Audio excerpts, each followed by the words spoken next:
Hello students, I am Devinder Chand, teacher from MS उलदवाल।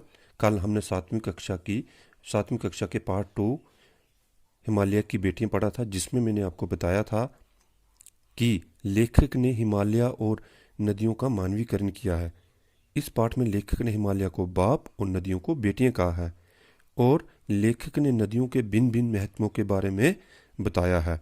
और आज बच्चों हम इसके प्रश्न उत्तर करने जा रहे हैं।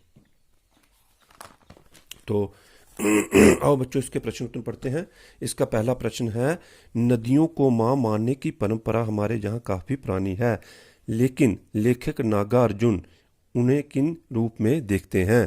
तो इसका उत्तर है बच्चों, नदियों को मां मानने की परंपरा हमारे यहाँ काफी पुरानी है। जैसे कि हम गंगा नदी को मां गंगा भी कहते हैं, लेकिन नागार्जुन उन्हें बेटियों, प्रेयसी व बहन के रूप में भी देखते हैं।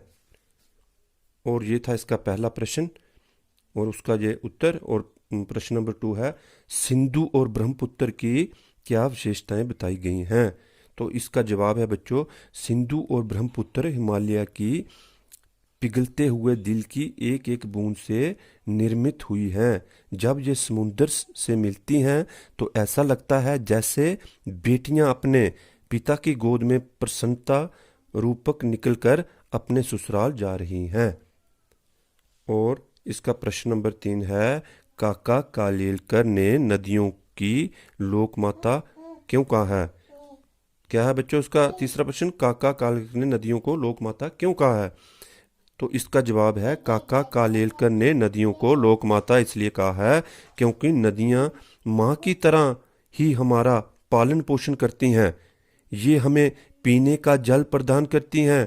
हमारे द्वारा दूषित किए जाने के बावजूद भी ये सारे संसार का कल्याण करती हैं। प्रश्न नंबर 4 है, जब प्रश्न नंबर 4 है, हिमालय की यात्रा में लेखक ने किन किन की प्रशंसा की है? तो इसका जवाब है बच्चों, हिमालय की यात्रा में लेखक ने हिमालय और उससे निकलने वाली नदियों की प्रशंसा की है। इसके साथ साथ लेखक ने देवदार, चीड़ एवं चिनार से भरे जंगलों की और पेड़ पौधों से भरी घाटियों की प्रशंसा की है। और ये थे आपके बच्चों प्रश्न, और 4 प्रश्न हिमालय की बेटी के, और ये आपने अपने नोटबुक पे भी लिखने हैं। और आशा करता हूँ कि आपको इस पाठ की समझ आ गई होगी। अगली वीडियो में हम अगला पाठ शुरू करेंगे। धन्यवाद।